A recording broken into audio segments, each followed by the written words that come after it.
And please welcome back to the stage the president of Convention of States, Mark Meckler. The last thing we can control is what we do. What we do. And I can tell you what we do as Americans, and I can tell you what we do as Texans, is that we stand up. And no matter how many times we get knocked down, we stand up again. And no matter how many times we get knocked down, we come back to the fight. I can promise you this for me, personally. I can say this for everybody who got up on this stage today, and I think I can say it for all of you. There is a time that will come when I will quit fighting. And that time is when that first shovel of dirt hits the top of my damn pine box. And until then, I will fight. God bless you. God bless the state of Texas. And God bless the United States of America. Hello, and welcome back to Of the People. I'm Robert Chernin with my lovely co-host, Ericka Redic, who's here. And we are thrilled, truly, to have with us Mark Meckler, president of Convention of States, one of the founders of the Tea Party Patriots, also an attorney, guys. Don't hold that part against him. But Mark, thank you for joining us on Of the People. Hey, really glad to be with you guys. Thanks for having me. Absolutely. You know, we cover a lot of topics, but these are serious times. And I know the whole movement for Convention of States, to affect change to the Constitution, because if they won't do it in Congress, the only alternative, obviously, is to try to call a Convention of States. And you have made a lot of progress since, is it 2012, 2013? August of 2013. It'll be 10 years this August 13th. Okay. And if you don't mind, can you just, for the listeners who may not know what Convention of States is, obviously it's tied to Article 5 of the Constitution, give a quick background as to what Convention of States is trying to do, why it's important? Sure. So Article 5 of the United States Constitution contains the ways that we can amend our Constitution. There are two ways. The first clause of Article 5 says that when 2/3 of both houses of Congress want to propose an amendment, they can do so. And then that goes out for ratification by 3/4 of the states.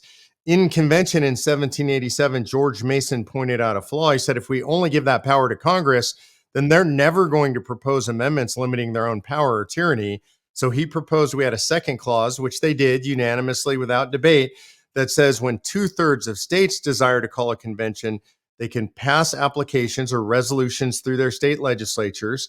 And when 2/3, or today 34 states agree, then the states can gather in convention to propose amendments. And then it goes back through the same ratification process. 38 states, 3/4 of states have to ratify. So today, Convention of States, our organization where I'm president, exists to promote a convention based around 3 subject matter areas, talking about, number one, term limits for Congress and for other members of the federal government, staffers, bureaucrats, the people we know as the deep state, judiciary. Number 2, proposing fiscal restraints on the federal government, anything like a balanced budget amendment, tax caps or spending caps.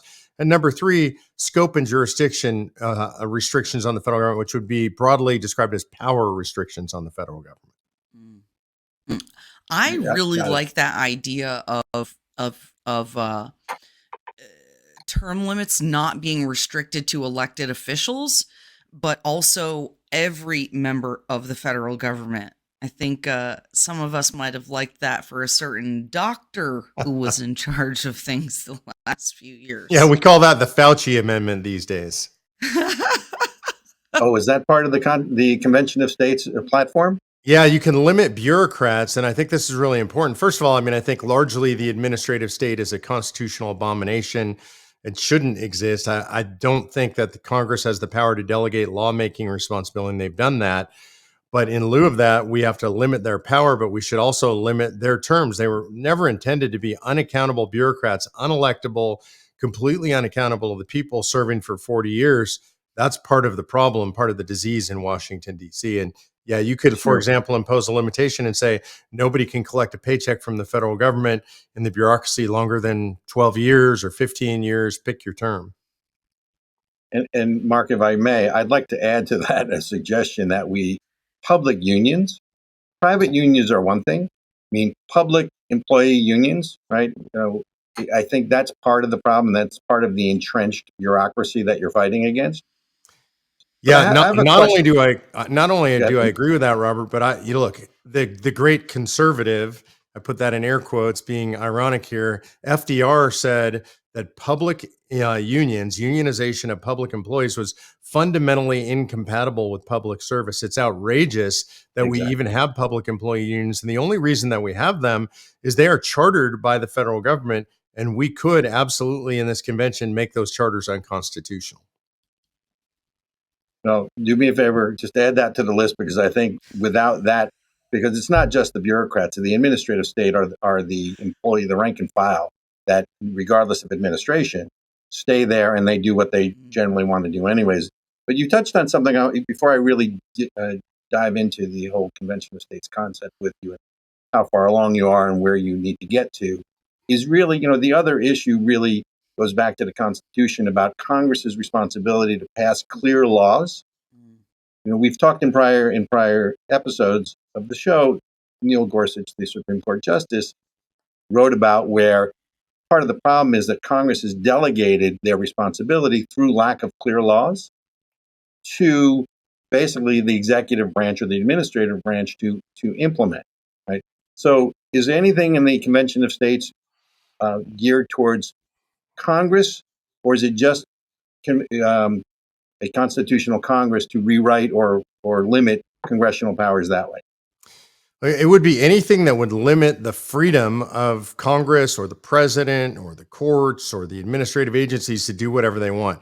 This is what would be known, broadly speaking, as a limiting powers convention. So, for example, and I do agree with you, I think we need to specifically limit the congressional power, which is largely now granted and authorized by the courts. It's not in the Constitution, to delegate lawmaking authority to agencies. So, one thing that most people don't realize is when Congress passes a law and says, for example, they want to regulate the waters of the U.S., generally speaking, the statute itself is not comprehensive. There's always what's called an enabling clause in there, and it says something like the secretary the secretary of whatever department they're empowering, shall make such laws as further the desires of this act that we're passing. And so what that means is then you have the secretary of a particular cabinet department deciding what the rules and regulations should be. That secretary is unaccountable to the American people. In a lot of cases now, they're passing laws, they're serving as judge and jury, and then they decide on punishments. In my opinion, this is completely unconstitutional, and you could absolutely stop that process with a convention. Got it. So one last point before we really dive in, and Eric, I know there's a couple things you want to bring up as well. So I know that in the next Supreme Court session, they're going to take on what we call the Chevron decision.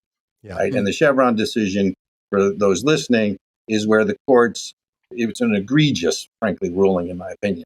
But the courts basically have left it up to, through the Chevron decision, to the administrative agencies, i.e. in the executive branch, to interpret and essentially what I would say is make law. So we'll see if what the Supreme Court does with that Chevron ruling, and that may, Mark, speak to exactly what I think what you're talking about. Yeah, and I'd love to jump in there for a second. I have to explain this a lot to folks. The Chevron doctrine actually said that and I'm going to give an extreme example, that if an agency passed a regulation that said that the sky is blue, and then later on they just made a decision saying, well, what that really means is that the sky is green, then you are bound by their interpretation.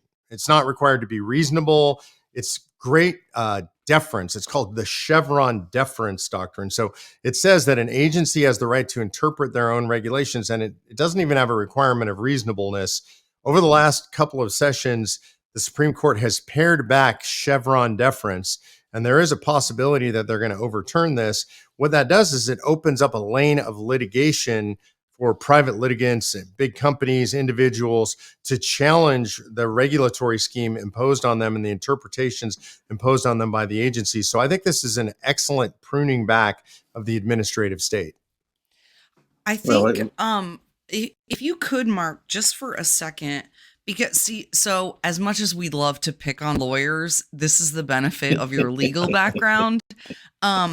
You explain reasonableness, okay? Because I don't think a lot of Americans understand that using the word reasonable person, things like that, when it comes to interpreting law or passing down judgment, Can you explain a little bit about why that word is so important and what it means? Yeah, and there's a long history of what's called the reasonable man standard. And this goes back to common law in England. We brought this over to the colonies with us. It's the idea of just what would just a normal average person think this means. So, in other words, I gave a ridiculous example that the agency says the sky is blue, and then later on they say the sky is green. And so, if you, as a reasonable person, were to read the language, it says the sky is blue, then you would say, okay, well, they're trying to regulate the sky being blue. And when they come back and say the sky is green, well, no reasonable person would believe that. And what the courts had done with Chevron deference is said, well, it doesn't really matter what an average normal person would think. We're going to defer to the agency because the agency is the expert here. And what it really did effectively is it made it possible for these agencies to essentially do anything they wanted under any regulation, because the deference, the benefit of the doubt was provided to the agency, not to the reasonable person. The reasonable person standard is a very important standard in British common law, in American law, and in a lot of cases, we've abrogated that standard. We need to go back to that standard a lot more. I would absolutely agree with that. That is just, sometimes I hear these court decisions, or I hear about these choices being made by the administrative state, what you might call the deep state, the administrative state, the unelected fourth branch of government, and you just go, how did we get here? This is absolutely outrageous. And I think that's why a convention of states is so attractive to the American people right now, and why I know you're seeing a lot of energy. I know Vermont has seen a huge increase in petition signers recently, the more they are unreasonable and kind of going off of the cliff. Yeah, look, I think one of the reasons we see the increase in enthusiasm generally is, regardless of what party you belong to, what your sort of political ideology is, very few people believe that DC is running well. Very few people believe that DC isn't off the rails. And so you have this broad consensus in the American body politic that DC is out of control. It doesn't relate to the American people anymore. We can't relate to them, and that we need to take power away from them and give it back to the people. It's not a partisan issue. There's no actual policy contained in the idea of calling this convention of states.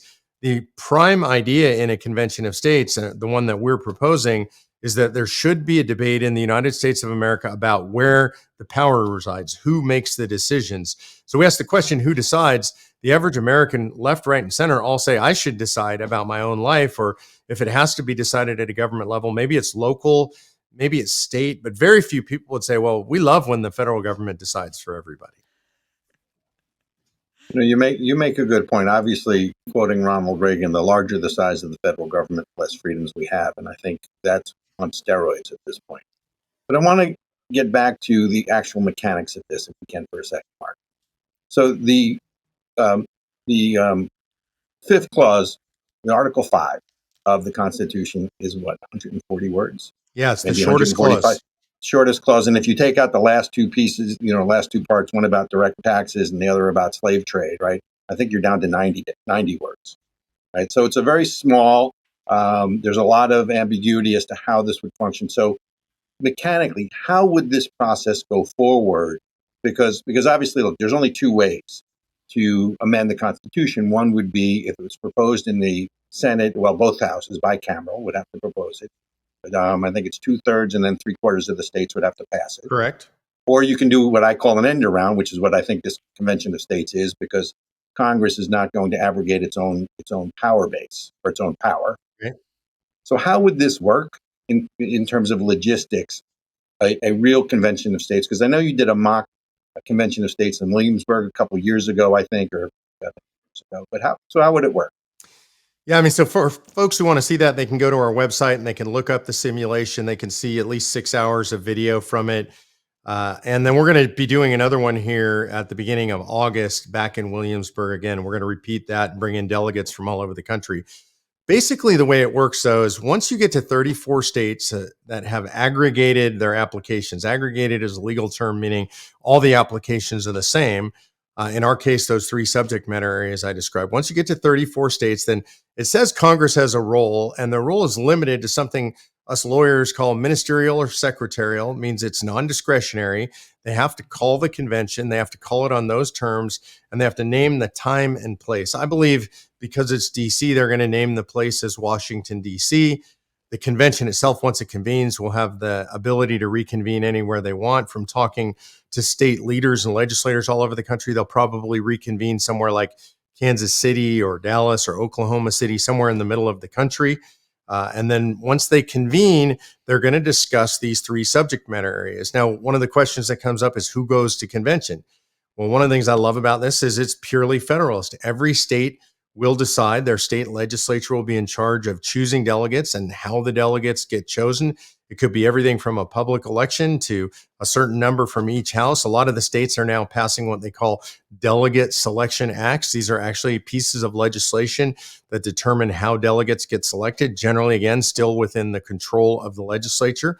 When they get to convention, when they send their delegation, they can send as many people as they like, but each state gets 1 vote. So whether it's California or Rhode Island, the states are going to have the same vote. So my question is how, because obviously, look, 90 words, right? And I think we're bringing in the 10th Amendment to the Bill of Rights. Is when I think I'm hearing, right? If the power is not specifically enumerated to be the federal government's by omission, a la the 10th Amendment to the Bill of Rights, it then resides with the state. So am I right on that so far? Yeah, I think you're right on that, but I think also that the Article 5 is very clear in its direct delegation of power to the states and not Congress. And also, if you look at the history, if we're going to be originalists, which I assume all 3 of us are, when we look at it, is we look at convention and what did they intend when they did this? And they said very clearly to us that they intended for the federal government not to be involved. Colonel George Mason stood and he said, "Are we so naive that we believe that a federal government that becomes a tyranny will ever propose amendments to restrain its own tyranny?" And then he proposes, as you called, an end around not only Congress, the president, the courts, everything. He wants the states, when he proposes this, to be able to stand up in the alternative and say, hey, you guys are out of control and we retain the power to fix it. So I guess my question, and I'm sure you've heard this 1,000 times, is the concern of a runaway convention. Yep. Right? Because obviously for those people who don't know their history, and that's our American history, which is most people, unfortunately, a lot today. of people, let's be real. Right. A lot of people. It's one of the things Eric and I are talking about is doing a man on the street segment where we take the camera and ask people what they actually know about either the Declaration of Independence or the Constitution. But we're still trying to find a bodyguard to come with us because we don't think the response is going to be really good. But especially in Austin. I'm happy to go with y'all. Well, we just want the guys. We want a couple of the IRS guys that are carrying guns to come with us just to protect us. Hey, this is Texas, Robert. We're all carrying guns. Full disclosure, I live in the live free or die state of New Hampshire. We want all those guys in the city to come up here and try all that stuff up here. We'll give you a nice welcome. A warm upstate welcome for you. Yeah, they won't. Well, first of all, they're not going to come in the middle of winter because they're pansies. They can't handle the cold. But serious question. Obviously, the 3 of us all know Declaration of Independence, 1776. Then we had the Articles of Confederation for 11 years, and that the Constitutional Congress that was called in 1787 to reform the Articles of Confederation essentially exceeded their mandate, and they said, hey, this isn't working. We're going to throw it out and write a constitution. And that's been 230 years. So can you speak to that a little bit? Because there is some concern. I mean, obviously, I've, like you've been in politics a long time. A lot of first of all, support it. First of all, I'm going to push back, and you're going to find this fascinating as a guy who loves history, that 1787 was absolutely, unequivocally, undeniably not a runaway convention. They did not exceed their authority. If you read the actual commissions of the commissioners that attended convention, all but 2 of them contain a phrase somewhat similar to this, almost identical. It says, the commissioner has any and all authority to propose anything necessary to render the federal constitution adequate for the exigencies of the union. There's no limitation on their power. Madison says, when talking about the convention, if you want to know the authority of the commissioners at convention, read their commissions. There's a definitive law review article written on this. It's roughly 100 pages, written by Michael Ferris, fully footnoted. He's been through all the histories, all the commissions. I have the entire history of the ratification of the United States Constitution sitting on my library shelf back there. I've read all the ratification debates. There's no objection to the process used. Nobody's talking about a runaway convention in 1787 or 1789 by the time of ratification. This is something, Robert, that was invented later and primarily invented by the radical left in America to prevent folks like us from using the Constitution to save the Constitution. So I can provide you with all those citations. You don't have to believe me. All that stuff is on our website. 1787 was not a runaway convention. And I would say this, and this is really important. We need to remember who those men in convention were. And I think all of us would say that we broadly revere them as some of the wisest people in the country's history. More importantly, some of the most honorable. Not all of them, they're human beings, they're sinners, they're flawed, but some of the most honorable. At that time in American history, if somebody said something that was a challenge to your honor, then in most states, you had the absolute right to challenge them to a duel. I mean, we all know the Hamilton-Burr duel was over matters of honor. Sure. You could kill somebody for accusing you of not living up to your duty. Now, imagine George Washington presiding as president of the convention. Imagine Madison and Adams and all these men sitting in convention, and they all just say, you know what, we know we have limitations, but we're just going to blow all that stuff off. It's a slander on the founders and the framers. I'll spend the rest of my life defending them from that slander. Wow. Mark, why do you think? Okay, we know that the radical left wants to destroy everything that we have, right? Let me not be hyperbolic, okay? They want to destroy our foundations. They don't like our rights, our liberties, our duties or responsibilities. So why do you think there is this push? If they want to destroy the Constitution and institutions and foundations anyway, why do you think there's this opposition from leftist groups like Soros or, other sort of opponents? Well, so I'm going to back up and I'm going to merge. So I answered half of Robert's question, and then I'm going to merge the answers to these two questions if I could. Yeah. So the idea of a runaway convention really comes into the mainstream of the American lexicon post Roe versus Wade, 1973. What you start to see is a bunch of states rise up and propose Article 5 applications, pass applications for a convention to overturn Roe versus Wade. And so ultimately they get to 20 states, right where we're at right now. It's a pretty serious movement. And at some point in the early 80s, Chief Justice Warren Burger and Phyllis Schlafly from Eagle Forum have a written exchange. And Schlafly asks Burger, you might recognize that name because he signed Roe versus Wade, what do you think of the idea of a convention that people are pushing? And what do you think he's going to say? That's the seminal decision of his career. He says, we might have a runaway convention and lose our beloved Constitution. Again, this is all public record. This is not Mark just saying this stuff. And immediately, law professors at Harvard and Yale write articles about the runaway convention.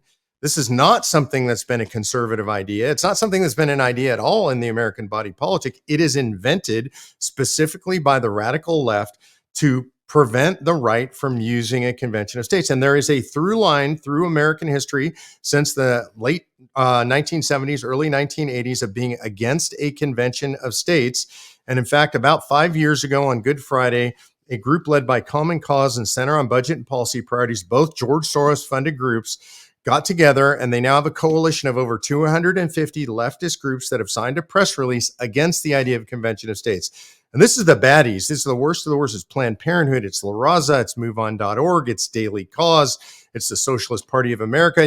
Like every nasty left-wing, America-hating, baby-killing group you could think of has signed on to this press release. And so this is what stuns me when conservatives say, well, conservatives are worried about this. Well, there are some on the edges of the conservative movement that are, but they've been duped by the radical left in America. The radical left is entirely united against this.